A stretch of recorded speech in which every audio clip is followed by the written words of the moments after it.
Buenas tardes nuevamente, vamos a continuar, hermanos. Ya le adoramos con un cántico. Adorar no solo es cantar, es obediencia, ¿sí? Y hoy es nuestra segunda clase, gracias a Dios, de cómo desarrollar un sermón bíblico. Entonces vamos a tomar, vimos la clase pasada la introducción, vamos a hacer un repaso, ya no lo vamos a leer todo, solo quiero que tú tengas en claro los conceptos, ¿sí? Un ejemplo, ¿qué es exégesis? ¿Alguien se acuerda? Exégesis es extraer un texto. Hay terminología bíblica, ¿sí? Como cualquier oficio que existe, tiene su terminología, ¿sí? En enfermería, un algodón con alcohol le llaman torunda. ¿Por qué? No sé, usaron ese término y así cada oficio, ¿sí? Cada profesión tiene su propia terminología y dentro de del estudio de las escrituras, muchos teólogos le han dado términos propios a esa área de conocimiento, ¿sí? Por el hecho el término Biblia, que significaba libros, que significa libros, hoy solamente se ocupa para referirse a la palabra de Dios. Tú no puedes ir a una biblioteca y decir, mira, ahí está la Biblia. O sea, hay muchos libros. El término es correcto, pero la gente no lo entendería. ¿Sí me explico? Entonces, cuando alguien dice Biblia, ¿en qué piensa? En la palabra de Dios, ¿sí? Entonces, en la introducción, vamos a ver un repaso solamente. Vimos que hay dos etapas para desarrollar un sermón. ¿Cuál es la primera etapa? La preparación del sermón y la presentación. La presentación es cuando ya yo voy a exponer ese sermón. Ya lo tengo preparado, ya lo tengo listo. ¿Cuál es de las dos es lo mejor? La preparación. ¿Por qué? Porque yo no puedo ser tan elocuente como muchos que tienen gracia para hablar, que tienen autoridad, entre comillas, para hablar y dar un sermón a su manera, a su conveniencia. Prefiero, sí, tener una buena preparación teológica, bíblica, y que el expositor, o sea, tú no te preocupes tanto el cómo darlo, aunque lo vas a ir aprendiendo. Ahorita estamos en la etapa de cómo preparar el sermón, para que mi mensaje, el mensaje que tú le dejas a la gente sea bíblico, ¿sí? Sea correcto en su interpretación. Si gritas, si alzas la voz, si aplaudes, si mueves a la gente, eso es secundario. Hay mucha gente que tiene gracia para hasta hacerlos llorar con texto fuera de contexto. Y lloran y tú dices, wow, qué hombre tan, pero no, más bien utiliza la palabra a su conveniencia. Entonces nosotros lo que queremos es extraer el mensaje correcto, ¿sí? Vemos que tenemos, cada escrito tiene un autor original y tiene aquel que hoy lee e interpreta. Y hay una distancia entre el autor original, ¿sí? Hace 2000 años, hace 500 años, hace 2000 o 4000 años que fue escrito ese libro. Eso, hay una distancia en tiempo, ¿sí?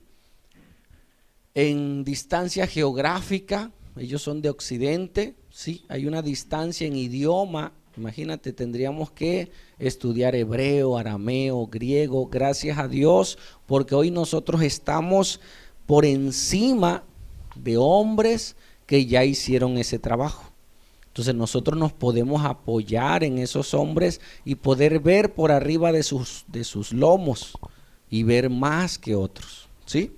Entonces ahí tenemos tiempo, distancia, idioma y una cultura totalmente diferente, ¿sí? Nosotros hoy tenemos una cultura mixta, inclusive ya se da en familias que se casa un chino con un mexicano, un gringo con X, un colombiano, y allí es una multitud de culturas, de sabores, etcétera, etcétera, ¿sí?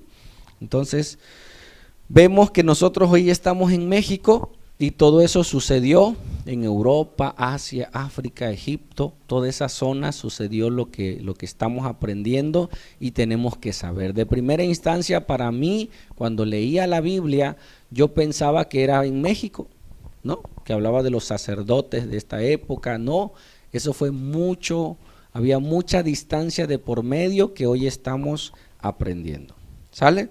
Y tenemos terminología que tenemos que aprender, pero ¿es necesario usarla, hermanos? ¿La terminología, sí o no? Préstale el micrófono. ¿Es necesario usar la terminología, Sergio? Yo creo que depende, ¿no? Ajá, De la situación o de si está en una enseñanza o le estás hablando a una persona que es inconversa, pues a lo mejor hablarle de forma ordinaria para que con palabras sencillas para que entienda un poquito más. Así es, sí. Usamos la terminología como los médicos, tú los ves hablar entre ellos y ellos usan sus términos y uno está así, ¿qué nos estará diciendo? ¿No? Y ya cuando te dicen a ti, no, es que tiene un dolor, ¿no? Pero un dolor, dice una algia, ¿no? Un dolor, un hematoma, tú dices, un moretón. Entonces, hay terminología que no es necesaria usarla, inclusive en las prédicas. Un predicador decía que una enseñanza tiene que ser como un lago, dice, en el cual ese lago vengan a beber tanto grandes animales y beban hasta los pequeños animalitos. O sea, una predicación tiene que estar enriquecida para todo tipo de oyentes. Y entre más sencilla, más clara, mejor, porque es más entendible, ¿sí? Pero sí tenemos que saber la terminología, porque hay gente que nos expone temas y debemos saberlo, ¿sale? Entonces, no los vamos a repetir, solo que nos digan qué significa hermenéutica. ¿Recuerdan?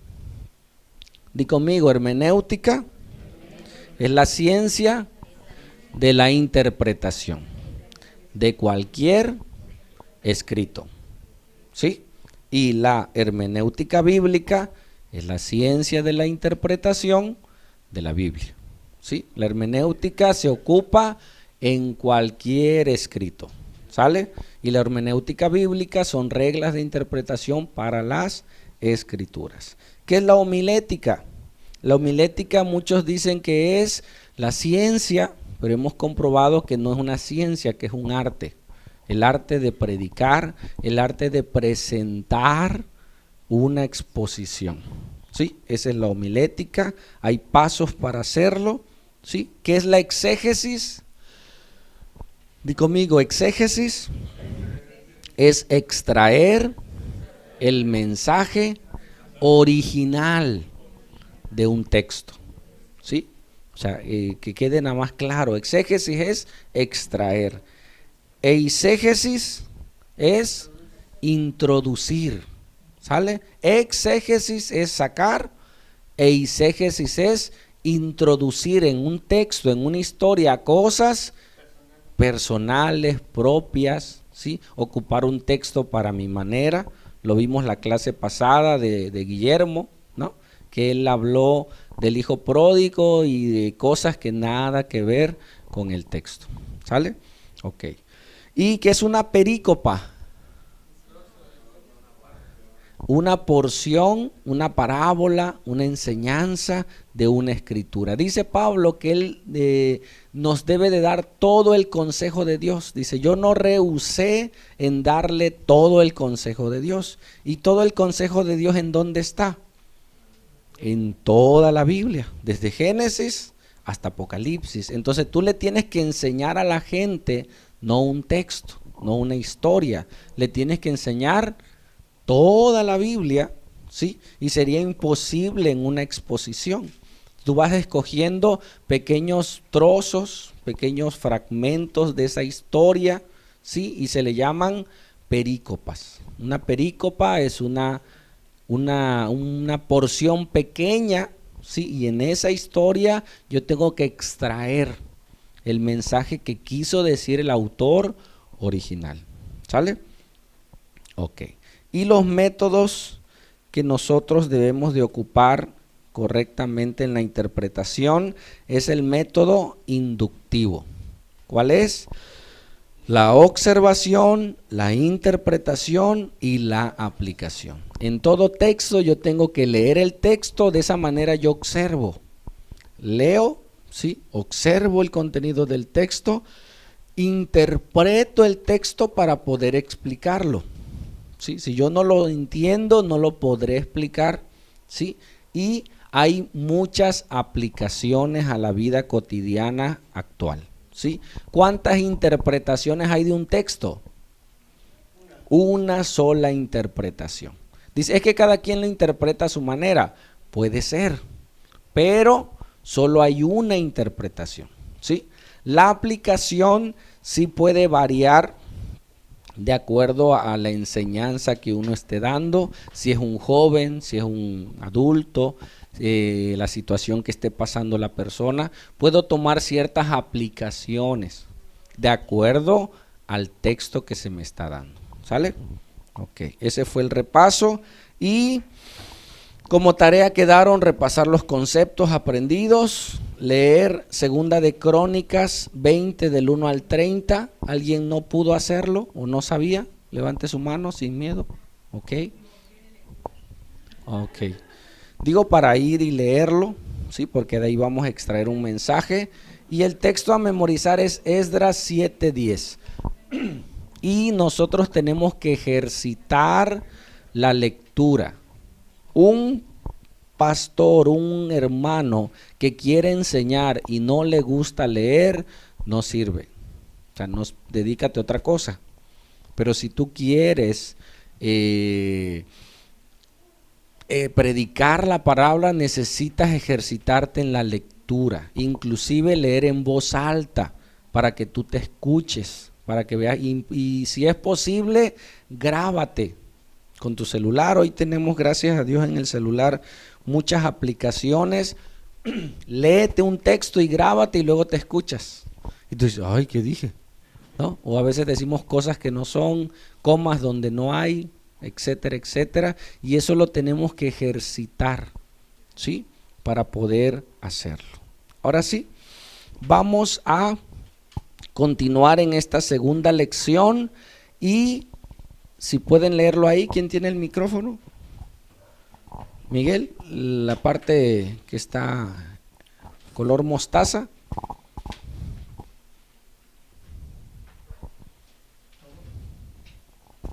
Todo pasaje se debe de interpretar en tres sentidos. Así es. Sí, que es un sentido. Ahorita vamos a ver a qué nos referimos. Todo pasaje, toda escritura que nosotros leamos, se tiene que hacer una interpretación en tres sentidos. Número uno, sentido literal, histórico, gramatical. Entonces, ¿qué es esto? Sentido alegórico, simbólico, figurativo y en sentido pleno. Decía un escritor, sensus plenior, o sea, el sentido pleno del mensaje. Y ahorita te voy a explicar qué es esto. Dice, este pasaje es literal o metafórico. ¿Qué significa literal? Algo que es real, ¿sí? Cuando dices, dos niños se acercan a su papá y le dicen, papá, te espero en el banco. Y ellos están en un parque y hay bancos, ¿no? ¿A qué banco se refiere? Al asiento. Y hay dos personajes que uno le dice a su jefe, le dice, ¿sabes qué? Te espero en el banco, pero el banco es el lugar donde va a ser el depósito. Entonces, si nosotros solo tomamos la palabra banco, podemos interpretar que es una silla o que es un lugar de depósitos, una institución bancaria.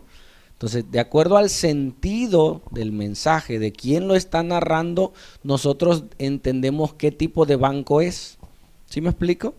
Entonces, hay mucha historia en la Biblia que es real, que es histórico. Yo escuché a un predicador cuando en el libro de Génesis 1 habla de el aspecto geográfico de dónde se encontraba el Edén. y habla de los 3 ríos, el Éufrates, el Tigris y otro río más, y que había piedras preciosas y oro y etcétera. Entonces ellos empezaron a predicar de esa parte y empezaron a decir que el oro simbolizaba la pureza y empezaron a alegorizar sobre algo literal. Yo tengo que entender si mi texto es literal, ¿sí? Es un suceso histórico, ¿sí? Y ver la gramática de ese texto, o es algo figurativo, simbólico. Ustedes son la sal de la tierra. ¿Qué está haciendo Jesús? Está haciendo una alegoría, está haciendo una figura del simbolismo de la sal. Entonces, ¿qué tengo que hacer yo?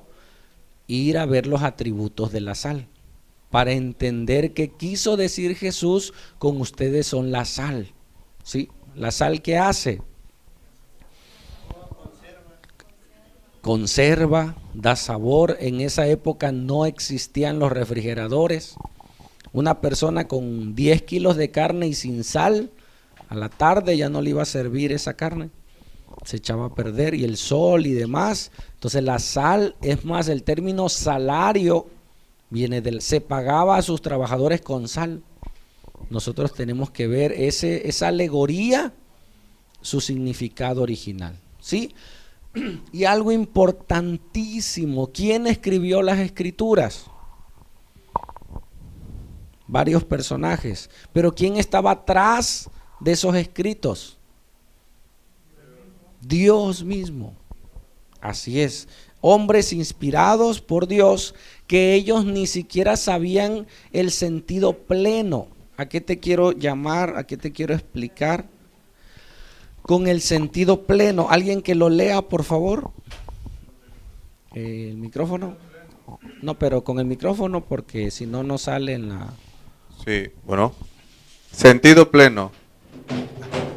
Que pudo estar oculto al mismo autor humano del libro sagrado, pero que permanecía en la mente divina para ser revelado a su debido tiempo. ¿Escucharon? Sentido literal, el sentido real, el sentido alegórico o figurativo, una prosa. Gracias, amor. Gracias. Ya es mi ayuda idónea.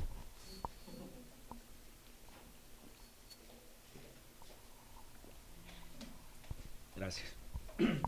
Entonces, perdón. Y el sentido pleno de ese texto, nosotros tenemos que, inspirados por el Espíritu Santo, descubrir que el autor original, desde Génesis hasta Apocalipsis, nos quería dar un mensaje en cada historia. En cada pequeña historia nos estaba anunciando la gran historia, ¿sí? Ese es el sentido pleno, que puede ser que en algunos textos haya un mensaje oculto, no en todos los textos. ¿Sí me explico? O sea, no andes buscando de más en cosas que no hay. ¿Sí me explico? Ok. Que pudo estar oculto al mismo autor. El autor ni supo que lo que sucedió tenía que ver con la crucifixión. Él no sabía que Cristo iba a existir o etcétera. Dice, al mismo autor humano del libro sagrado, pero que permanecía en la mente de Dios, ¿sí? Ese suceso para ser revelado en su debido tiempo. Y vemos un ejemplo. En Génesis 22 del 1 al 14, cuando Abraham iba a sacrificar a su hijo, Abraham estaba pensando en Cristo, ¿no? Isaac estaba pensando que él iba a ser la figura de Cristo. No, ellos estaban viviendo un hecho real, un hecho literal. Su historia fue literal. Ahora nosotros vemos que en el fondo de esa historia se estaba anunciando la muerte de Cristo.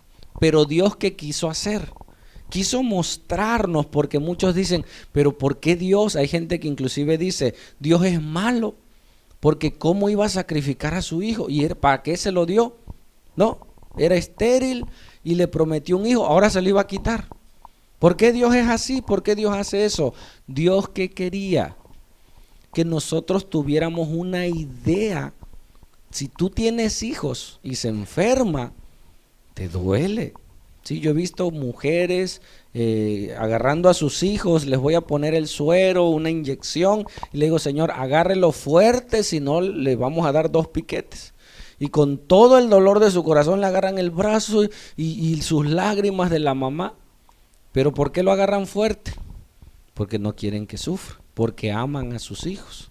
Entonces, en esta historia Dios quería que nosotros tuviéramos una comparación de lo que Dios hizo, dar a su propio hijo, ¿sí?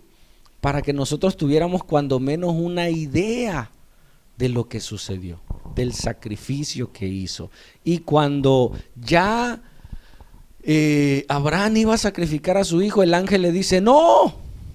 Y al lado había ¿qué? Un cordero tomado de un zarzal. El zarzal, fíjate qué hermoso, eran con las que se hacían las coronas de espinas. Y así de esa misma planta a Jesús le fue incrustado un zarzal en la cabeza. Así como sucedió. Había un mensaje oculto en esa historia. ¿Sí? Eso se le llama como sentido pleno del mensaje. Entonces ya aprendimos que cada texto tienes que observar los 3 sentidos. Número 1, sentido literal. Número 2, alegórico, figurativo, simbólico.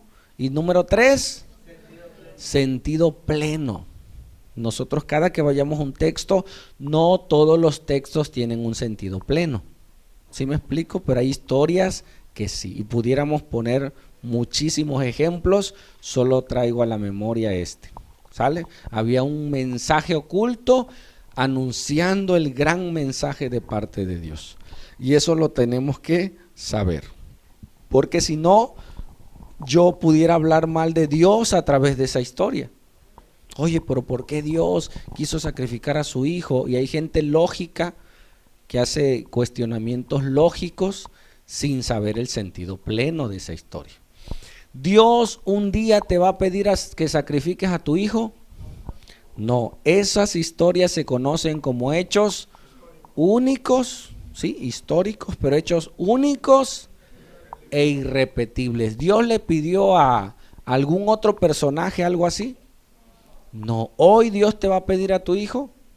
No, solo sucedió para darnos un mensaje. ¿Sí? ¿Va a haber un Job hoy en día? No, es que como Job, porque mira, y si tú buscas a Dios te va a ir mal.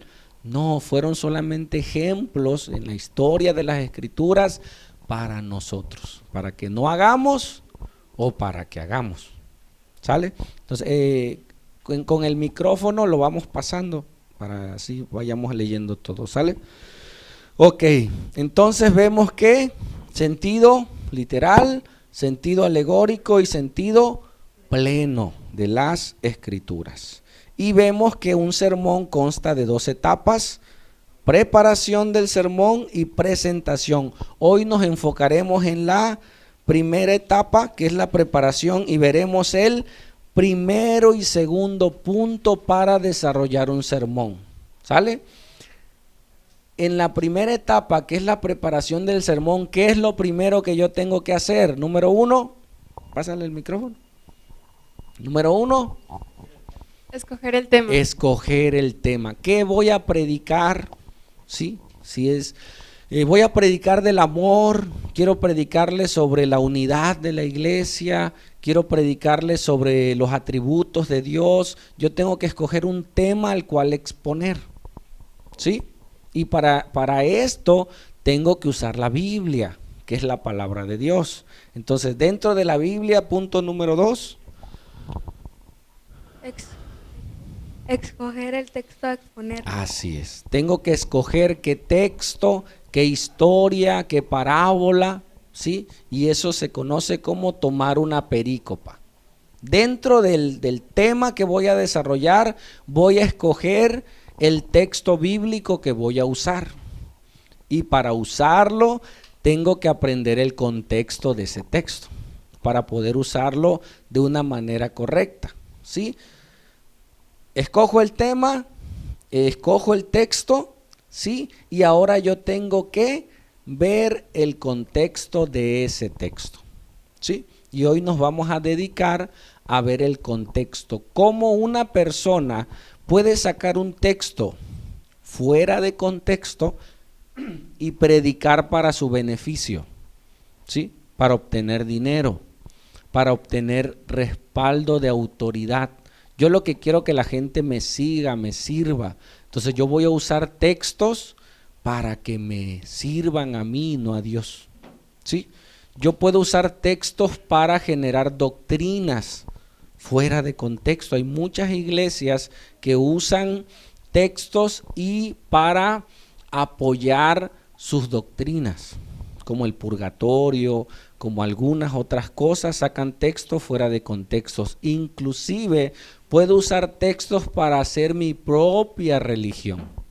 Imagínate, qué tan grave es sacar un texto fuera de contexto. Y si yo sé estudiar el texto y estudiar el contexto, yo me voy a librar, porque yo me puedo engañar, ¿sí me explico? O sea, yo al estudiar, yo me puedo engañar y puedo dar un mal mensaje. Entonces yo tengo que estudiar el texto. ¿Qué es el contexto, hermano Tomás? Con el micrófono fuerte. Contexto se refiere al conjunto de circunstancias, factores o situaciones que rodean o incluyen en un texto evento determinado. Puede ser cultural, histórico, social, político, geográfico o temporal. Así es, ¿sí? El contexto es lo que gira alrededor del texto y está desde el contexto temporal inmediato, lo que está sucediendo, hasta el contexto cultural, histórico, la parte social que se estaba viviendo en esa época, cuál era el contexto político de esa época, cuál era el contexto geográfico de ese texto, ¿sí? O temporal. ¿Sale? Ok. Entonces, mira esta imagen.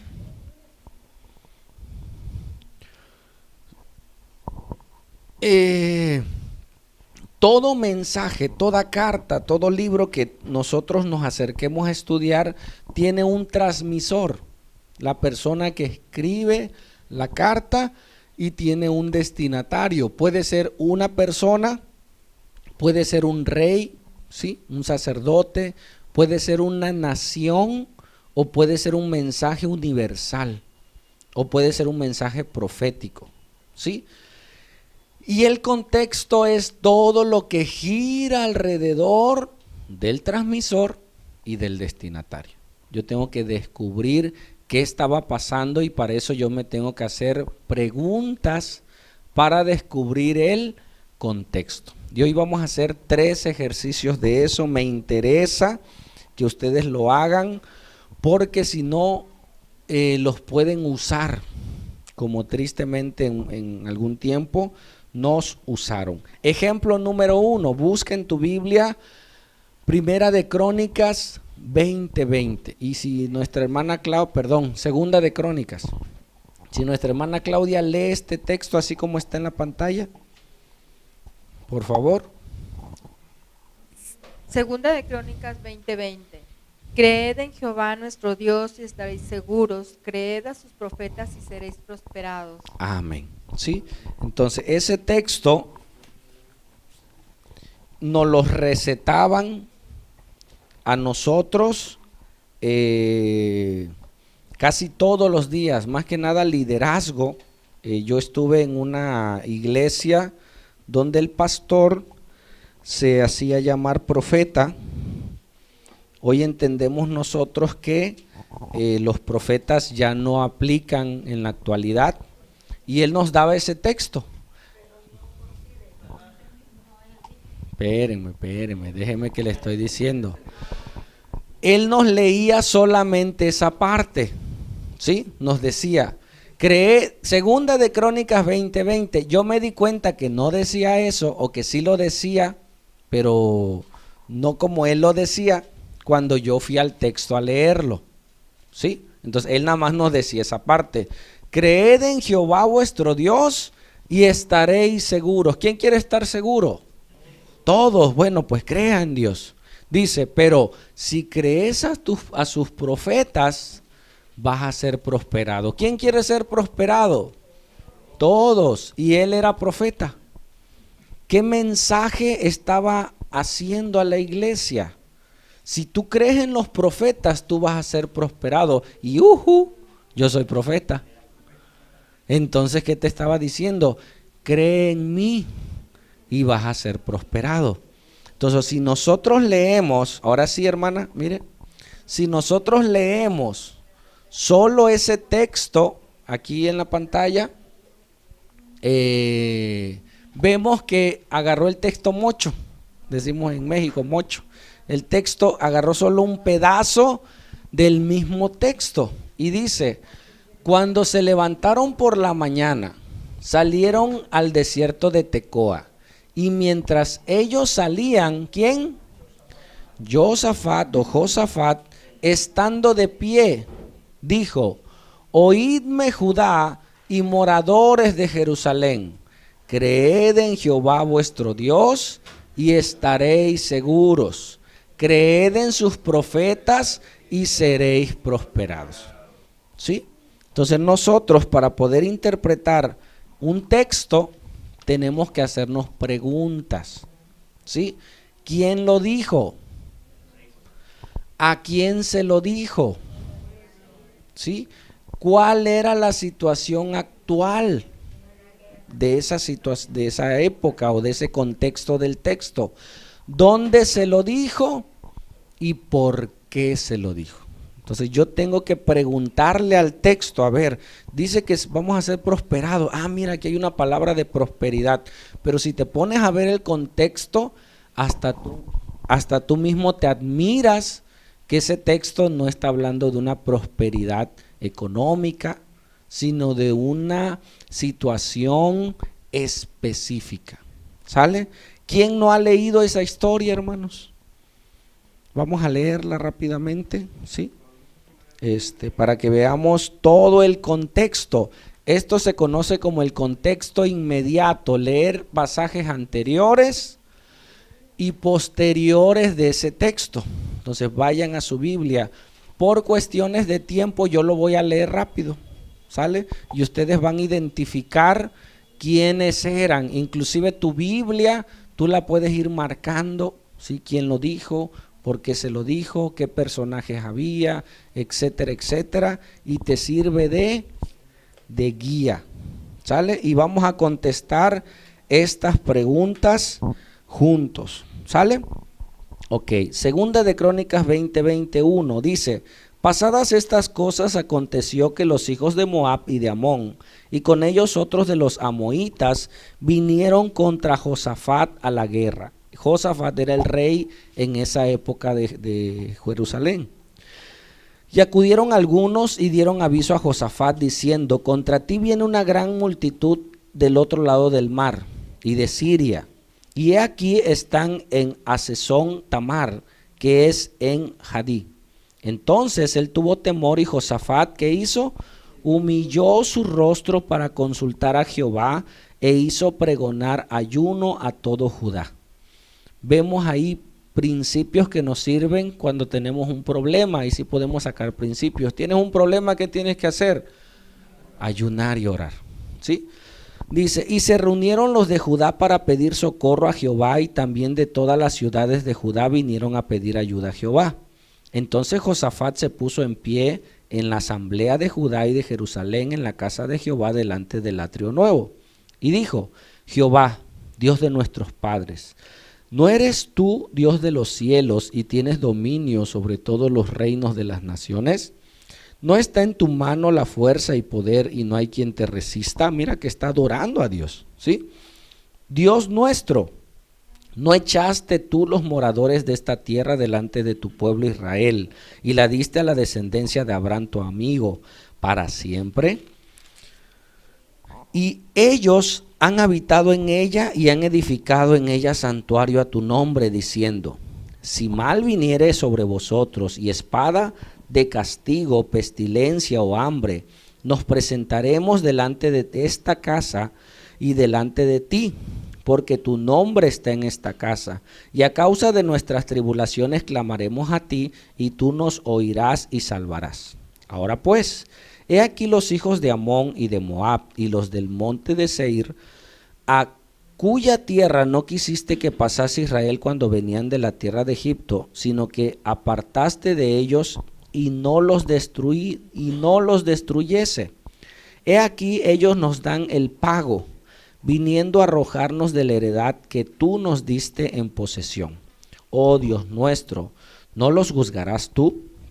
Porque en nosotros no hay fuerza contra tan grande multitud que viene contra nosotros. No sabemos qué hacer, y a ti volvemos nuestros ojos. Y toda Judá estaba en pie delante de Jehová con sus niños y sus mujeres y sus hijos. Y estaba allí, ¿quién? Hazael, hijo de Zacarías, hijo de Benaía, hijo de Jehiel, hijo de Matatías, levita de los hijos de Asaf, o sea, era un levita, sobre el cual vino el Espíritu de Jehová en medio de la reunión. Y dijo: Oíd Judá todo, y vosotros moradores de Jerusalén, y tú, rey Josafat, Jehová os dice así: no temas ni os amedrentéis delante de esta multitud tan grande, porque no es vuestra la guerra, sino de Dios. Mañana descenderéis contra ellos. He aquí que ellos subirán para la cuesta de Cis, y los hallaréis junto al arroyo, antes del desierto de Jeruel. No habrá para qué peleéis contra vosotros no habrá para qué peleéis vosotros en este caso. Paraos, estad quietos, y ved la salvación de Jehová con nosotros. Oh Judá y Jerusalén, no temáis ni desmayéis. Salid mañana contra ellos, porque Jehová estará con vosotros. Entonces Josafat se inclinó rostro en tierra, y asimismo todo Judá y los moradores de Jerusalén se postraron delante de Jehová. ¿Y qué? Y adoraron. Ellos oraron, pidieron socorro, pidieron ayuda, y Dios respondió. ¿Qué podemos sacar en la aplicación? Hermano, cuando tengas un problema, ve, clama, ayuda, y Dios responderá. Amén. Y entonces tú puedes ir desarrollando este texto, pero tenemos que ver el contexto. ¿Sale? Ok. Dice 19.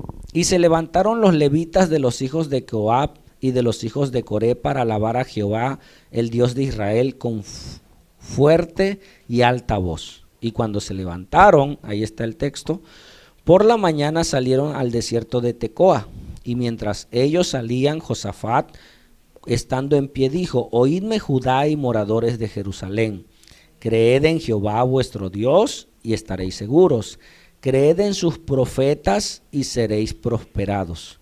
Y habido consejo con el pueblo, puso a algunos que cantasen y alabasen a Jehová, vestidos de ornamentos sagrados, mientras salía la gente armada, y que dijesen: glorificad a Jehová, porque su misericordia es para siempre. Eso iban cantando: glorificad a Jehová, porque su misericordia es para siempre. Ahí venían ellos cantando.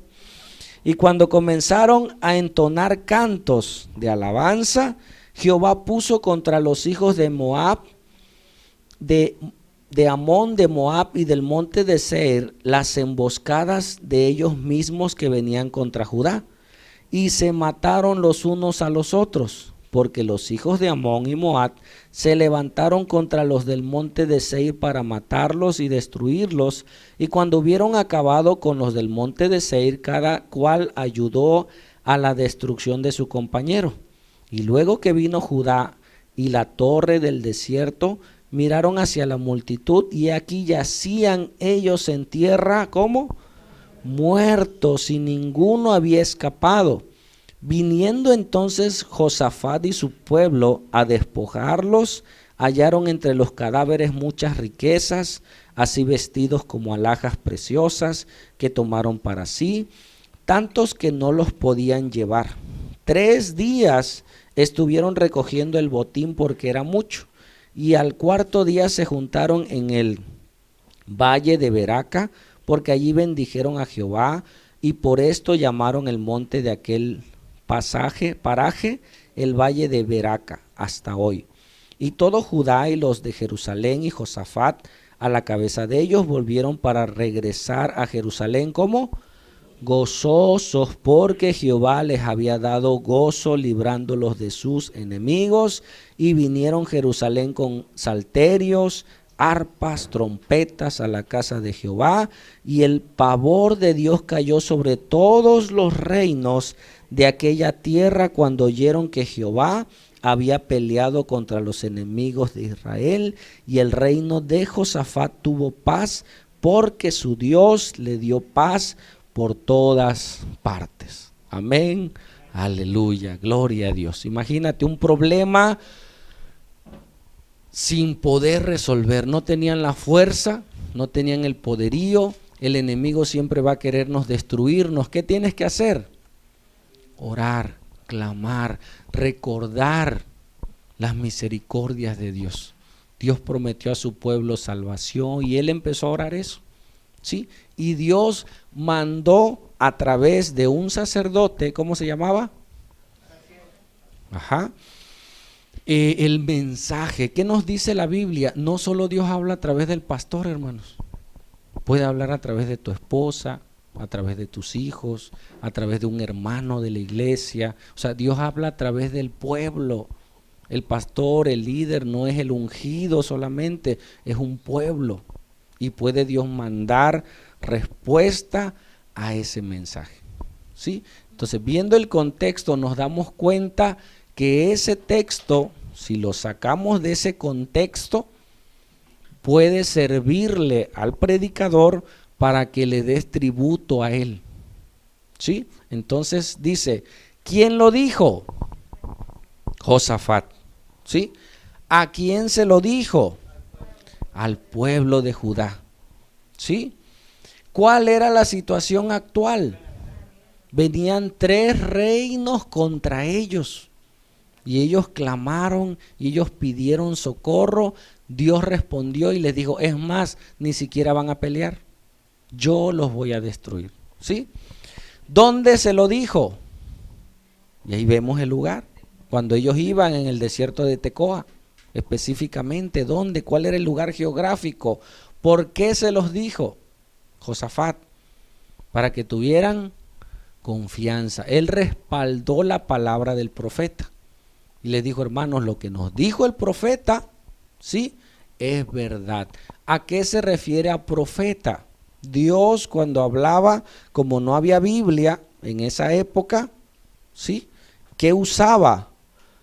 Personas, sacerdotes, reyes, les daba un mensaje y ellos daban el mensaje al pueblo, ¿sí? Entonces, en este primer ejemplo vemos cómo nos pueden sacar un texto fuera de contexto para usarlo para su propia conveniencia, ¿sale? Y nosotros tenemos que ver el contexto. Ahorita solamente vimos el contexto inmediato, vimos el contexto situacional, ¿sí? Geográfico de esa situación y descubrimos el mensaje, ¿sale? Ejercicio número 2, ve por favor a Malaquías 3 del 8 al 12. Vamos a ver otro texto. ¿Quién trae el micrófono por ahí? Ajá. En este texto de Malaquías le fascina a muchos pastores usarlo fuera de contexto. ¿Pudieras leer esa porción, hermano? Malaquías 3, 8, 12. Si no diezmas, te vendrán maldiciones, porque le está robando a Dios. Ese es el mensaje que muchos pastores toman, ¿sí? Para dar temor a la gente, porque ahorita vamos a leer el texto. Ese sí lo tengo en la pantalla, pero búscalo en tu Biblia, porque es corto. Y el anterior estaba muy largo como para irlo leyendo poco a poco. ¿Sale? Ahora sí, si me ayudan en la pantalla, dice Malaquías. ¿Quién era Malaquías? El último profeta del Antiguo Testamento. ¿Sale? Los últimos 3 profetas, ¿cuáles son? No. Ageo, Zacarías y Malaquías. Fueron los tres últimos. Si traes tu libreta donde anotar, acuérdense que les dije que traigan libreta, papel y lápiz. Entonces, Ageo, Zacarías y Malaquías. Ponle ahí en tu anotación, profetas post-exílicos, así, profetas post-exílicos, o sea, después del exilio, después de que ellos fueron cautivos, fueron los últimos profetas post-exílicos. Y abajo, si quieres ponerlo, después de ser del exilio, después de ser capturados. Y ellos van a restaurar Jerusalén y los muros. Ellos son contemporáneos de Esdras y Nehemías. Y entonces estamos viendo el contexto situacional, histórico de este libro completo. Y el libro de Malaquías es una exhortación a los sacerdotes. Si tú lees todo el libro de Malaquías, es una exhortación a los sacerdotes que no estaban haciendo su trabajo. ¿Sale? Ok, entonces vamos a leerlo ahí. Hermana Juliana, si lo leemos con el micrófono. O Miguel, ajá. Malaquías 3:8. Malaquías 3:8. ¿Robará el hombre a Dios? Pues vosotros me habéis robado. Y dijisteis, ¿en qué te hemos robado?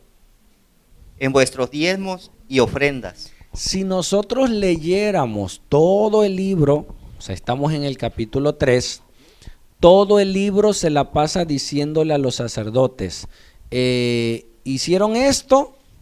O sea, preguntándole a los sacerdotes de algún pecado. Así lo maneja en esta carta Dios hablando a través de Malaquías. Y en esta parte usa el mismo, la misma frase, ¿robará el hombre a Dios? En pasajes ahí anteriores luego le dice, bueno, sigo. Dice, ¿robará el hombre a Dios? Pues vosotros me habéis robado, dijisteis. ¿En qué te hemos robado? Y dice, en vuestros diezmos y ofrendas. Malditos sois con maldición, porque vosotros, la nación toda, me habéis robado. En la interpretación yo ya subrayé a quién se lo dice. ¿A quién? ¿A qué nación? A la nación de Israel. Nosotros tenemos que saber que está el pueblo de Israel, están los gentiles y está la iglesia. Ese texto específicamente era para ellos, no para nosotros en la actualidad. ¿Sí? Dice, traed todos los diezmos al alfolí y haya alimento en mi casa. Hermanos, ¿qué es el alfolí? Almacenes, no era la canastita. Hermano, traiga los diezmos al alfolí y te sacan el alfolí, te sacan una cajita, una canasta, etcétera, etcétera. El alfolí eran graneros, porque era alimento, era grano, era semilla, era cultivo, ¿sí? Y dice, hay alimento en mi casa y probadme ahora en esto, dice Jehová de los ejércitos, si no os abriré las ventanas de los cielos y derramaré sobre vosotros bendición hasta que sobreabunde. Entonces ocupan ese texto para decirle, hermano, si usted no diezma, usted le está robando a Dios. ¿Sí? Ahí lo dice. ¿Lo dice o no lo dice? Sí lo dice. Pero ¿a quién va dirigido? A la nación de Israel. Y aparte, si tú diezmas, se abrirán las ventanas de los cielos. ¡Wow! ¿No? Y aparte, mira, dice, reprenderé también por vosotros al devorador. Hermanos, ¿quién es el devorador? El diablo. No, no es el diablo. Si nosotros leyéramos la interpretación original, habla de una langosta, una plaga exactamente. No habla del diablo. El devorador no es el diablo. El devorador eran plagas que venían y se comían a la cosecha. Por eso dice, reprenderé también por vosotros al devorador y no os destruirá el fruto de la tierra. O sea, no se lo va a comer. Ni vuestra vid en el campo será estéril, dice Jehová de los ejércitos. ¿Sí? Y todas las naciones os dirán bienaventurados, bendecidos, gozosos, porque seréis tierra deseable, dice Jehová de los ejércitos. Y aquí ya está separando la nación de Israel, ¿sí?, con las demás naciones.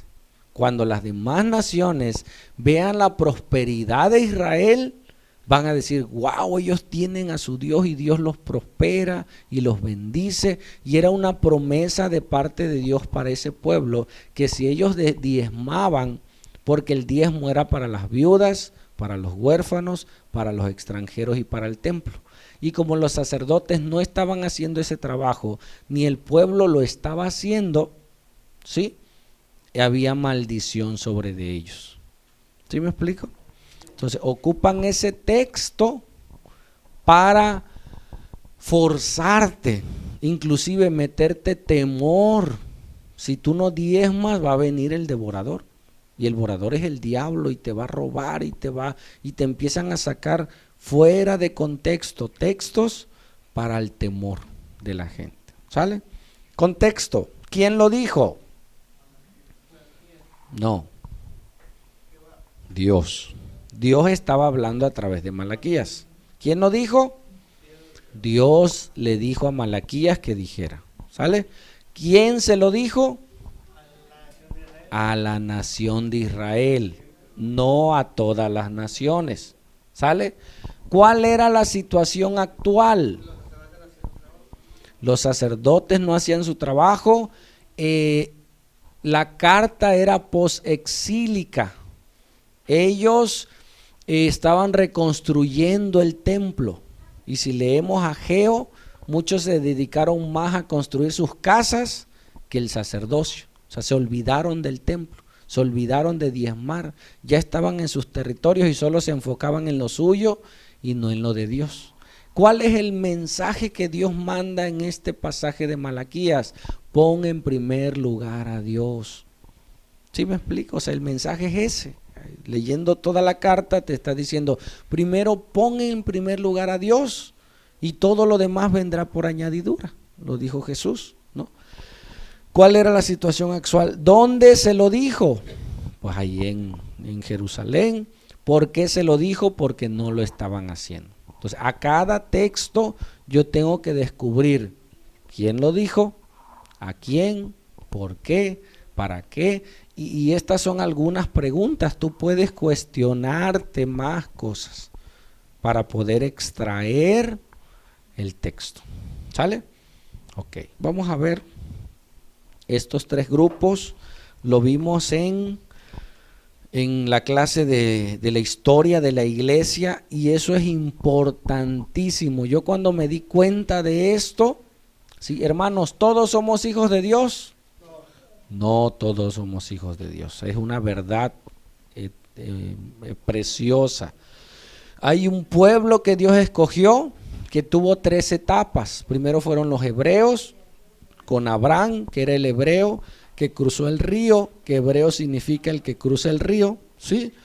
Luego su hijo, Jacob, que Dios le cambia el nombre y le pone Israel. Israel tuvo 12 hijos, que son las 12 tribus de Israel. Y por último, los judíos, es un primer grupo. Segundo grupo, los gentiles. ¿Quién es un gentil, hermana Lore?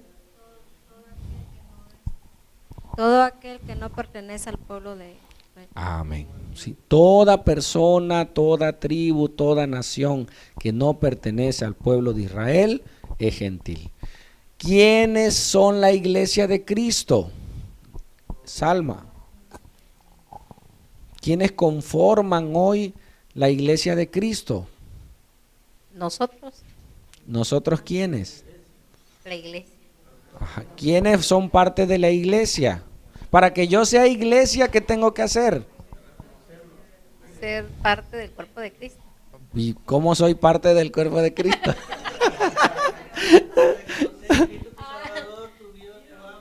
recibir a Cristo en mi vida. Así es.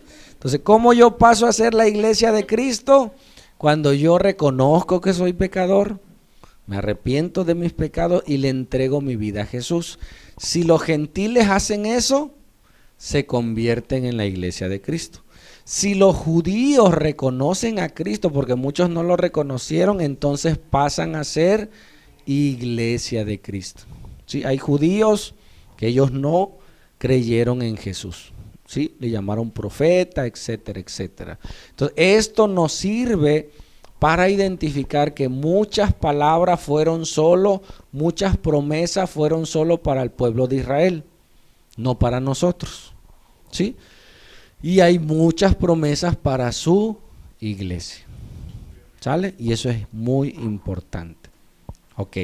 Ve por favor a Mateo 5:25. Y si leemos esta porción, Cristian, ejemplo 3, todo. Mateo 5:25. Al sacar un texto fuera de contexto, pueden crear sus propias doctrinas antibíblicas. Así es. O sea, lo terrible de sacar un texto fuera de contexto es que lo puedo usar para que crean en mí. Lo puedo usar para manipular a la gente que dé. Y más terrible aún, lo puedo usar para crear una doctrina que no existe en la Biblia. ¿Sale? Paco, si le pongo el micrófono a la bocina, ¿se escucha? ¿Sí? O voy a poner un video. ¿Sí, no? Ok. Miren este video, hermanos.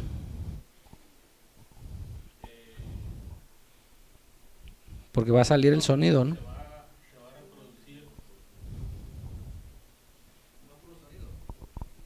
No, voy a poner un video para que ustedes vean de boca saliendo de ahí. Ok, entonces si sale de la bocina se va a grabar sin que le ponga el micrófono. Bueno, le acerco. No, ahí está bien, le pongo cerca el micrófono. Sale. Entonces vamos a ver este video, hermanos, para que ustedes y vamos a interpretarlo. ¿Sale? Pongan atención. Papel y lupa, dice Paco del Toro. La duda en sí que yo he tenido ha sido sobre el purgatorio. Aunque he visto muchos videos suyos en los cuales usted habla de que no es una segunda oportunidad para el pecado. Pero quiero saber en sí de qué texto bíblico se basa el purgatorio o esa doctrina que es del Señor. Es lo que quiero saber. Gracias. No se me vaya para que podamos entablar una conversación así sencilla. Exacto. Mateo capítulo 5, versículo 25, ahí nos dice la palabra purgatorio y no la busquen en la Biblia porque no existe. La palabra no. Existe la doctrina. Eso sí existe. Mateo 5, 25. Encontramos la doctrina. Si quiere usted la lee. La tiene ahí en el... Sí, pero no sé si igual porque esta es la Reina No me Valera. importa. No, me gusta que la lea de ahí. Espérese usted. Mateo, ¿qué? 8. Mateo 5, 25. Sí. Porque de la Reina Valera, no, es la Reina Valera, de que él tiene. Okay. Es que los hermanos separados hay que leerle con la Biblia de ellos. Exacto. Para que ellos no digan que está en la Biblia de nosotros y en la Biblia de ellos no está. Ok, 5:25. En adelante. Ponte de acuerdo con tu adversario pronto, entre tanto que estás con él en el camino. No sea que el adversario te entregue al juez. A ver, dime aquí, ¿quién es el juez? Dios. Mientras vamos de camino, nosotros, ¿a dónde se refiere? En la vida. En la vida, siga. Cuando llegamos al juez que ya morimos, siga.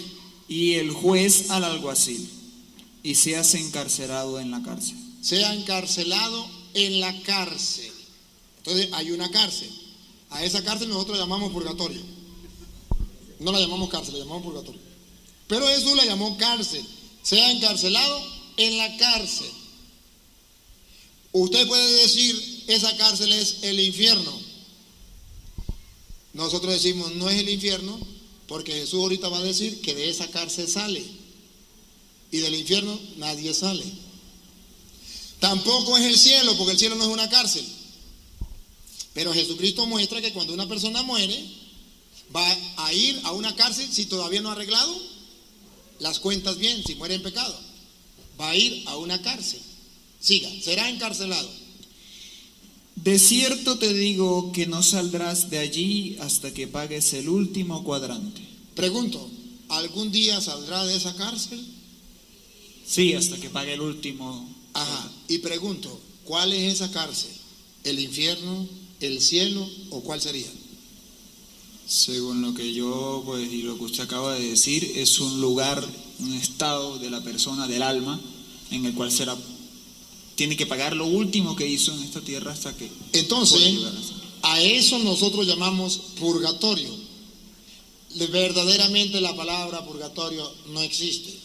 Pero como dice que tiene que pagar, a eso lo llamamos nosotros purgatorio. Porque es una parábola, disculpe. Porque sí, porque es un ejemplo, una parábola, para decirnos que en esta vida hay un perdón, pero que si no lo aprovechamos, allá tenemos que pagar hasta el último centavo. Es decir, de otra manera, que la misericordia de Dios es tan grande, tan grande, tan grande, que si aquí la persona murió en pecado, Dios le da la oportunidad de que allá lleve candela un rato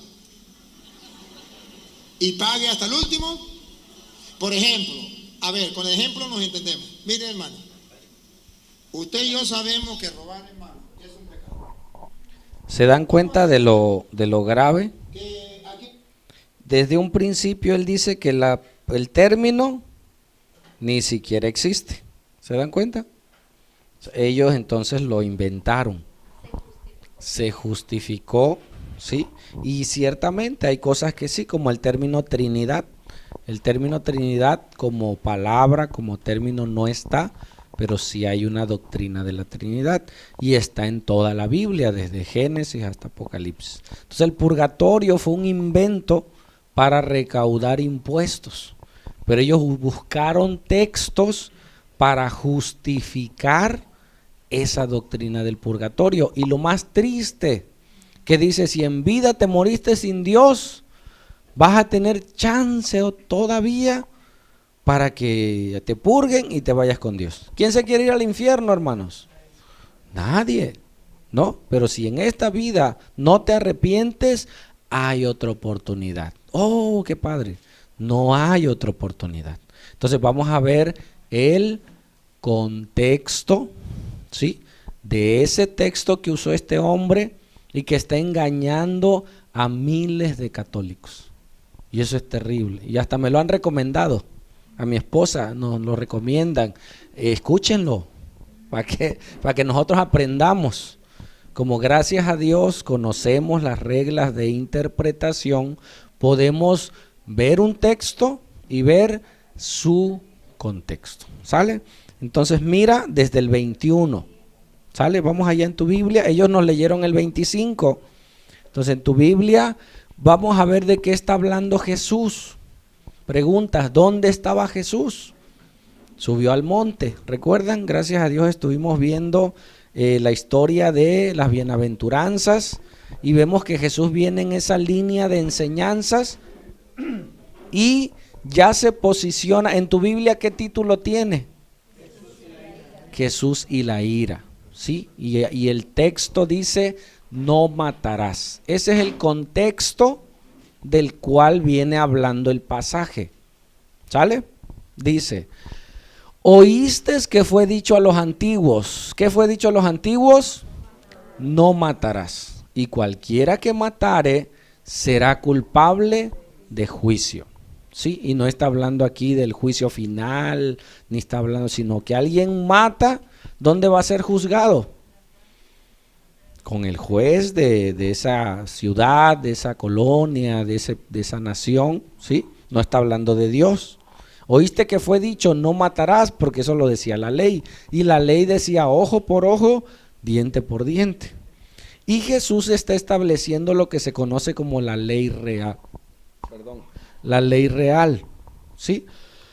Pero yo os digo que cualquiera no ha matado, pero ya está generando rencor en su corazón, odio en su corazón, porque Jesús va a la raíz. ¿Sí me explico? Dice, pero yo os digo que cualquiera que se enoje contra su hermano será culpable de juicio. ¿Sí? Y cualquiera que le diga necio a su hermano será culpable hasta el concilio. Ya está hablando aquí en lo espiritual. Y cualquiera que le diga fatuo, sin entendimiento, alguien que no va a cambiar, eso quiere decir, tú no sirves para nada, tú no insultar a alguien de una manera despectiva, quedará expuesto al infierno de fuego. ¿Sí? ¿Por qué? Porque dice que aquellos que matan van a ser llevados al infierno. Y aquellos que no perdonan también. ¿Por qué? Porque en el contexto general de la Biblia, Dios nos perdona. Y así quiere que nosotros, así como Dios nos perdonó, nosotros perdonemos. ¿Quién no podría perdonar a alguien? Aquel que no tiene a Cristo en su corazón. ¿Te das cuenta? O sea, si tú tienes a Cristo en tu corazón, entonces podrás perdonar. Por eso dice, aquellos que no perdonen irán al infierno, al lago de fuego. Por tanto, si traes tu ofrenda al altar y allí te acuerdas de que, otra vez, por tanto, si traes tu ofrenda al altar y allí te acuerdas de que tu hermano tiene algo contra ti, deja allí tu ofrenda delante del altar y anda. Reconcíliate primero con tu hermano y entonces ven y presenta tu ofrenda. ¿Sí? Si tienes problemas con alguien, ve y pídele perdón. ¿Está hablando de un suceso figurativo o literal? Literal. Si tú tienes problemas con tu esposa, con tus hijos, con un vecino, le debes a alguien, ¿sí? Ve y paga, ve y reconcíliate, ve y pide perdón. De eso está hablando el contexto. ¿Sí? Y luego dice, ponte de acuerdo con tu adversario pronto. ¿Quién es el adversario? Con el que estás peleado. ¿Sí? Entre tanto que estás con él en el camino. Y ahí sí, es la vida que tú llevas. No sea que el adversario te entregue al juez. ¿Cuál juez? Si tú le debes a alguien y no le pagas, ¿qué va a hacer? Pues te va a demandar, te va a pedir, ¿sí? Ves a la autoridad competente y te llama la atención y paga, porque si no te vas a ir a la cárcel. Y está hablando de manera literal, ¿sí? No sea que el adversario te entregue al juez y el juez al alguacil, literal, y seas echado en la cárcel, literal. No está hablando del cielo, no está hablando del infierno, no está hablando del juicio delante de Dios. ¿Se dan cuenta? Dice, de cierto te digo que no saldrás de allí, o sea, de la cárcel, ¿sí? Hasta que pagues el último cuadrante. Pagas tu deuda y vas a salir. ¿Está hablando del purgatorio? No. ¿Cómo lo descubrimos? Leyendo el contexto de ese texto. ¿Quién lo dijo? Ahora sí. Contexto. ¿Quién lo dijo? Jesús. ¿A quién se lo dijo? A sus discípulos que fueron al monte. ¿Cuál era la situación actual? ¿Qué estaba haciendo Jesús?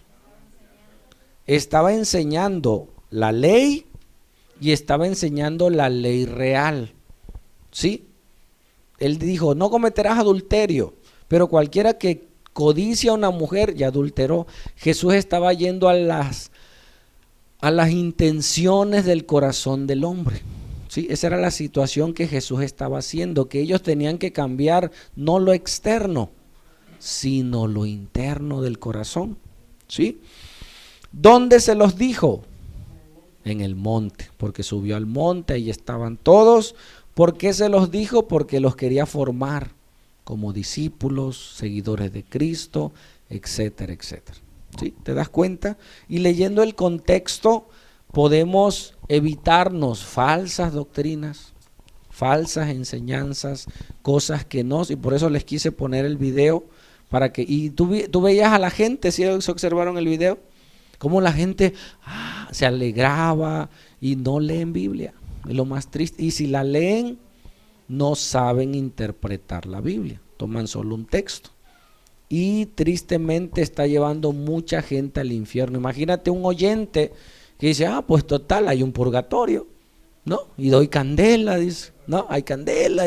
Y que la gente no se arrepiente. Hermano, es la única vida que tienes.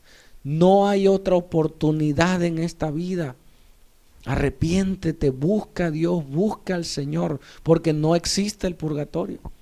No existe otra vida, dime.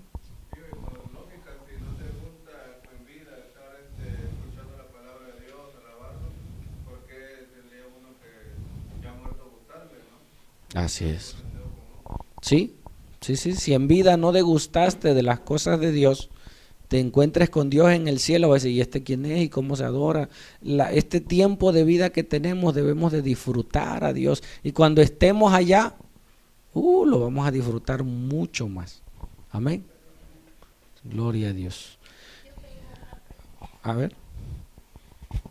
Bueno, es que no tengo mi otra Biblia. Ajá. Pero es en Reyes, Uh-huh. en Segunda de Reyes, donde dice, bueno, dice que no sé si se aplique ahorita. Sí. Entonces, que decía este profeta, ¿no? Zacarías. No. Isaías. Ajá, que decía que le decía a ese pueblo, ¿no? Que cómo era posible que conocen a Dios, saben que Dios existe, pero que siguen temiendo a sus ídolos. Uh-huh. Y dice ahí, como en la actualidad. Uh-huh. ¿Cuál texto es? 17. Segunda bueno, de Reyes. Ajá, léelo. Temían a Jehová y honraban a sus dioses, según la costumbre de las naciones de donde habían sido trasladados.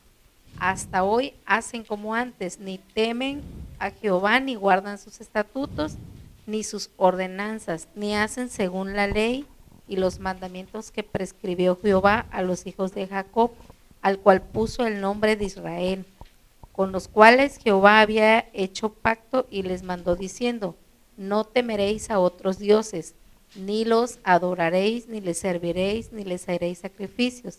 Mas a Jehová, que os sacó de tierra de Egipto con gran poder y brazo extendido, a éste temeréis, y a éste adoraréis, y a éste haréis sacrificio. Los estatutos y derechos, y la ley y mandamientos que os dio por escrito, cuidaréis siempre de ponerlos por obra, y no temeréis a dioses ajenos. No olvidaréis el pacto que hice con vosotros, ni temeréis a dioses ajenos. Mas temed a Jehová vuestro Dios, y Él os librará de la mano de todos vuestros enemigos. Pero ellos no escucharon, antes hicieron según su costumbre antigua. Así temieron a Jehová aquellas gentes, y al mismo tiempo sirvieron a sus ídolos. También sus hijos y sus nietos, según como hicieron sus padres, así hacen hasta hoy. Uh-huh. Entonces, ahí todavía sí esa parte se aplica de que Dios quería decir que en esos tiempos también la gente lo iba a hacer, ¿no? El corazón del hombre ha sido el mismo por la naturaleza caída. Así como ellos nacieron caídos y adoraban a los dioses de esa época, ¿sí? Así el hombre en la actualidad sigue adorando otros dioses, ¿no? Antes eran, no sé, a Babel, las ranas, etcétera, etcétera. Hoy tienen sus propias imágenes diferentes, pero cambian el amor de Dios, el temor a Dios, por el temer a los hombres. ¿Quiénes hacen eso? Aquellos que no les he revelado la palabra, que dicen, no tendrás dioses ajenos delante de mí. Que está profetizando que el ser humano sin Dios, ¿sí?, va a estar queriendo servir a otros dioses por generaciones. Hay gente que adora a algún ídolo, ya no le llaman Dios, le llaman ídolo, nada más le cambian el nombre, pero a veces es por tradición, sus papás lo adoraron, sus hijos, y ahí vienen cargando un ídolo y ellos ni siquiera saben ni por qué, ni para qué, ni qué significa, ni nada. Y Entonces es que, son por ejemplo, veníamos tradiciones. caminando y veníamos platicando eso, ¿no? Ajá, Y como pues vivimos en el mero centro, sí, digo, oye, cerraron unas calles. Y ya cuando fuimos a la farmacia vimos que era porque veníamos de las paisanas. sí. Y le digo a él, oye, ¿será que ahí sí se aplica eso? De Sí, que ellos ellos siguen. creen en Dios, pero Así es. le Ahora, hacen y observen caminan. algo. ¿Ustedes creen que ellos adoran al diablo? O sea, la gente que lleva sus ídolos, ellos creen que están haciendo algo malo. Ellos creen que están haciendo algo bueno. O sea, ellos están engañados, ¿sí? No tienen al Espíritu Santo que les revele. Entonces ellos están llevando su religión, queriendo hacer algo bueno. Si supieran, hay gente que sí pasea hasta la muerte, ¿no? Hay gente que lleva la muerte ahí. La otra vez me sorprendí ver cerca del centro una pasarela de muertes. O sea, no lo había visto nunca, ¿no?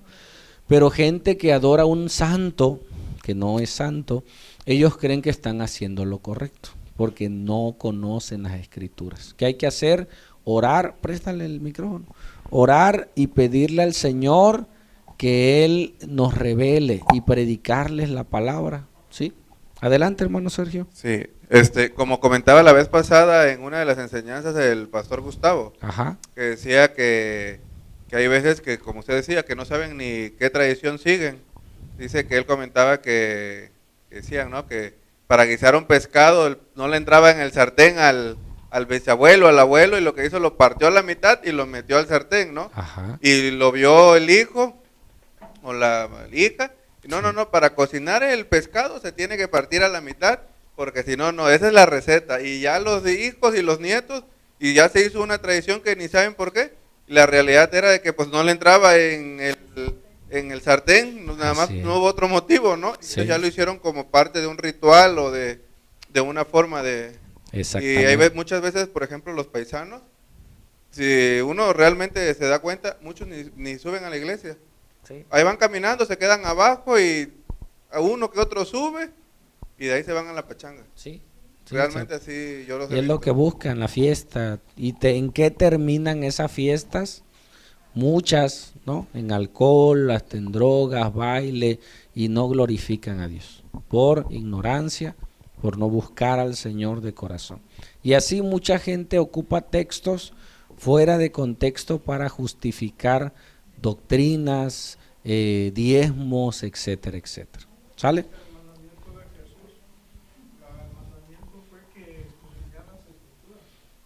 Ajá.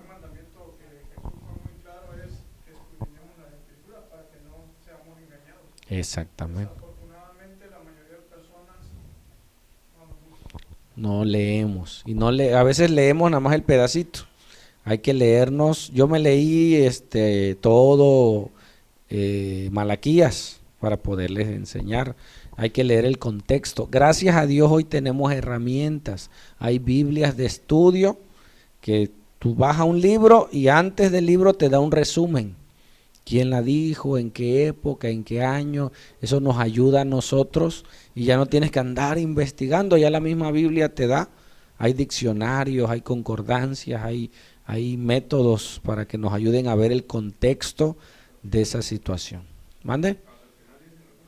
En algunas Biblias al final lo dicen. Hay que ver quién, por decir un ejemplo, la Biblia latinoamericana de los católicos tienen su interpretación en la parte de abajo, pero está movida hacia su doctrina, ¿no? Cuando dice los hermanos de Jesús, el comentario bíblico te dice, se refiere a todos los que creen en Jesús, cuando está hablando de los hermanos físicos de Jesús, y te dice, pero lee el comentario, pero ese comentario está enfocado a su conveniencia, exactamente. Por eso hay que ver, no tengas miedo de leer comentarios, tú léelos, ¿no? Te va a servir para ver también la idea de otras personas, pero cuando ya sabes el contexto es importante. ¿Qué quiero recalcar entonces? Cuando yo voy a dar un tema, yo tengo que ver el contexto.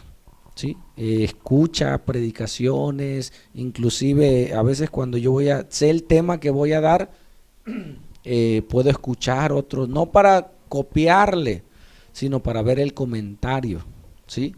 del texto, y te ayuda a ti a tu enseñanza. ¿Sale? Ok. Entonces, tarea, hermanos, tarea. La próxima semana vamos a ver los pasos para elaborar un sermón. Hoy vimos el primer paso. ¿Cuál es? Escoger el tema y escoger el texto.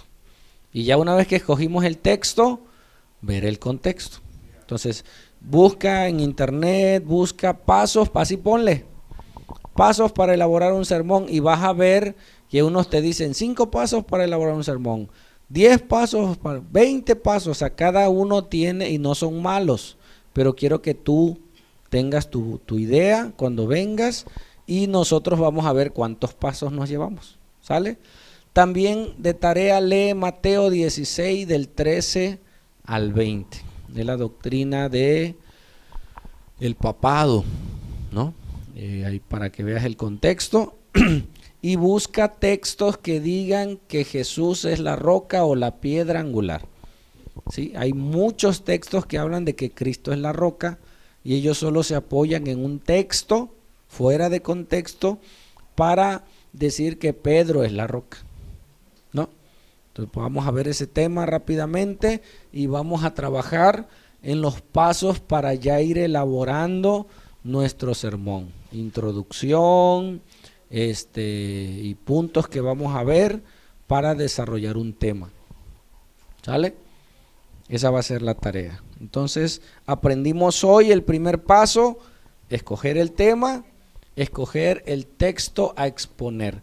El título, que también es uno de los puntos, lo puedes dar al final, ¿sí? Porque tú dices el tema, pero yo una vez viendo el contexto del tema, tú ya puedes darle título a esa historia. Por decir un ejemplo, la historia de Josafat, si tú la predicaras, ¿qué título le pondrías? La fe de Josafat, ¿no? ¿Qué otro título le pondrías? Dios pelea mis batallas. Hermanos, hoy vamos a hablar cómo Dios pelea nuestras batallas, ¿sí? Y mi tema lo vamos a desarrollar en Segunda de Crónicas. Y narras la historia y entonces sacas puntos. Ellos confiaron en Dios, ellos oraron, pero para poder confiar en Dios, ¿qué tuvieron que hacer? Ayunar. Y ahí empiezas a sacar inciso A, ayuno. Inciso B, oración. Inciso C, escucha el consejo de los hermanos. Fíjate, y ahí tú puedes sacar puntos para tu sermón, y en una historia sacas. Y al final hasta fueron prosperados. Hermano, entonces si usted ora, ayuna, confía, cree en el Señor peleará tus batallas. Amén. Y ya elaboramos un sermón y lo puedes compartir, ¿sí? Y ya ves puntos. A veces la parte técnica es la cansada, pero ya a la hora de elaborarlo no es tan difícil. ¿Sale? Y podemos de cada historia sacar un mensaje. ¿Sale? Ok. Con una buena exégesis. Tomamos nuestra... Sí. Exactamente, una exégesis. Él le metió hasta el purgatorio. Y del purgatorio es toda una teología. O sea, para ellos, que tú vas y ahí tus pecados, y aparte, si tú das un dinero, o sea, todo lo que metieron en el purgatorio, si tú das un dinero va a salir más rápido, y todo lo que le metieron en algo que ni siquiera existen. Ocupan también un texto de Corintios y uno de Apocalipsis para apoyar esa doctrina que no existe en la Biblia. ¿Sale? Oramos, hermanos, para concluir, y gracias por la atención y por lo que Dios está haciendo. Padre, muchas gracias, papá, por hoy detenernos a estudiar tu palabra. Gracias por la importancia de ver el contexto, papá. Gracias, papá, porque eso nos evita hacer herejías, a hacer falsas doctrinas. Te pedimos por aquellos pastores, sacerdotes, hermanos, tal vez bien intencionados, o muchos de ellos, sabiendo que están mal, quieren desviar a tu pueblo. Te pedimos en el nombre de Jesús que tú nos ayudes, porque la única manera que ellos aprendan es cuando nosotros nos uses para enseñarles, para poder mostrarles las Escrituras. Prepárale su corazón, Señor, para que cuando este equipo de hermanos, hermanas, podamos enseñar, sabemos que tu palabra tiene el poder para transformar. Mi Dios, entendemos que no hay un purgatorio. Entendemos que es la única vida que tenemos, que se nos está acabando, Dios, que no sabemos cuántos días viviremos, pero hoy te pedimos de tu gracia para poder vivirla en paz, para poder ponernos a cuentas contigo, Señor, si estamos en pecado, porque no habrá otra oportunidad. Tú ya moriste por nuestros pecados y hoy te pedimos perdón. Y te pedimos que tu gracia que fue derramada en la cruz del Calvario se haga tangible hoy en nuestros corazones, papito, y nos transformes y nos deje el deseo de aprender para ponerlo por obra y enseñar a tu pueblo, enseñar a otros, a nuestros hijos, a nuestras esposas o esposos, tu palabra. En el nombre poderoso de Jesús. Amén.